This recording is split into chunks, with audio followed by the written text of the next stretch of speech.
চিংড়ি মাছ, স্কুইড আর ব্রকলি দিয়ে সম্পূর্ণ ভিন্নধর্মী হেলদি মজার একটা খাবার আজকে আমি আপনাদের সাথে শেয়ার করছি।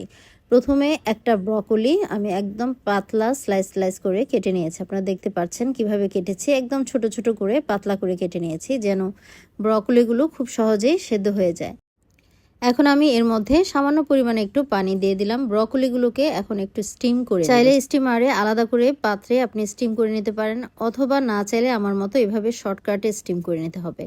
তো চুলার আঁচটা আমি একেবারে কমিয়ে দিয়েছি আর একটি ঢাকনা দিয়ে ঢেকে দিয়েছিলাম 10 থেকে 12 মিনিটের মতো। এর মধ্যে ব্রকলিগুলো কিন্তু হালকা স্টিম হয়ে যাবে বা হালকা একটু সেদ্ধ হয়ে যাবে। খুব সুন্দর একটা কালার হয়, গ্রিন কালারটা আরও উজ্জ্বল দেখা যায়। এটাকে চাইলে আপনি বরফ ঠান্ডা পানির মধ্যেও কিন্তু কিছুক্ষণ ভিজিয়ে রাখতে পারেন যেন এটার কুকিং প্রসেসটা বন্ধ হয়ে যায়। তো আমি আর ভিজিয়ে রাখিনি, সরাসরি চুলাটা আমি বন্ধ করে দিয়ে একটু নাড়াচাড়া করে দিচ্ছি যেন ভেতরের ধোঁয়াটা বের হয়ে যায় খুব তাড়াতাড়ি। তো এখন আমি কড়াইতে আমি সামান্য পরিমাণ একটু তেল দিয়ে দিলাম। তেলটাকে একটু গরম করে নিয়ে দিয়ে দিচ্ছি রসুন আর মরিচ কুচি। এখানে 6-7 কোয়া রসুন আমি কুচি করে দিয়েছি আর 3-4টার মতো পাকা মরিচ ছোট ছোট করে কেটে দিয়েছি।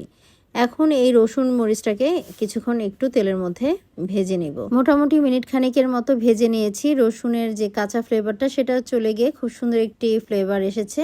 আর এর মধ্যে দিয়ে দিলাম স্কুইড আর চিংড়ি মাছ। এখানে প্রায় 500 গ্রামের মতো স্কুইড আর চিংড়ি মাছ দিয়েছি। স্কুইড অ্যাভেলেবেল না থাকলে শুধুমাত্র চিংড়ি মাছ দিয়েও করা যায়, এটাও খেতে বেশ ভালো লাগে। তো চুলার আঁচটা কিন্তু আমি একেবারে হাইতে রেখে এখন চিংড়ি আর স্কুইডগুলোকে রান্না করে নেব।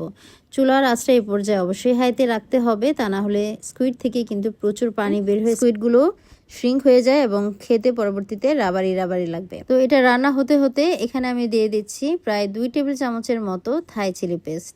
এটা হচ্ছে সুইট থাই চিলি পেস্ট, এটা কিন্তু অতটা ঝাল না, এই যে আমি এটা ব্যবহার করেছি। তো এখন এগুলোকে বেশ ভালোভাবে নাড়াচাড়া করে চিংড়ি আর স্কুইডের সাথে ভেজে নিচ্ছি। অর্থাৎ চুলার আঁচটা হাইতে রেখেই কিন্তু স্কুইড আর চিংড়িগুলোকে ভেজে নিতে হবে, কোনো অবস্থাতেই চুলার আঁচটা কমানো যাবে না। তো এভাবে নাড়াচাড়া করে ভাজতে ভাজতেই দেখবেন চিংড়ি স্কুইডটা কিন্তু বেশ ভালোভাবে প্রপারভাবে সেদ্ধ হয়ে গেছে। আর এখানে দিয়ে দিলাম সামান্য পরিমাণে একটু ফিশ সস, যেহেতু এখানে লবণ ব্যবহার করা হয়নি।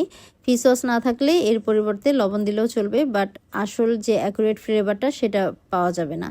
তো বেশ ভালোভাবে নাড়াচাড়া করে মিশিয়ে দিয়ে এখানে আমি ওই যে আগে থেকে স্টিম করে রাখা ব্রকলিগুলো এর মধ্যে দিয়ে দিলাম।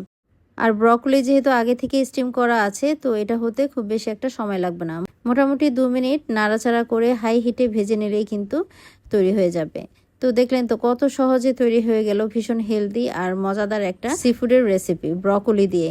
এটা আগে কখনো ট্রাই না করে থাকলে একবার এভাবে ট্রাই করে দেখতে পারেন, বেশ ভালো লাগে কিন্তু খেতে, এবং এই রান্নাটা একেবারে ঝটপট হয়ে যায়। তো রেসিপি ভালো লাগলে অবশ্যই শেয়ার করে দিবেন, লাইক কমেন্ট করে জানাতে পারেন কেমন হয়েছে।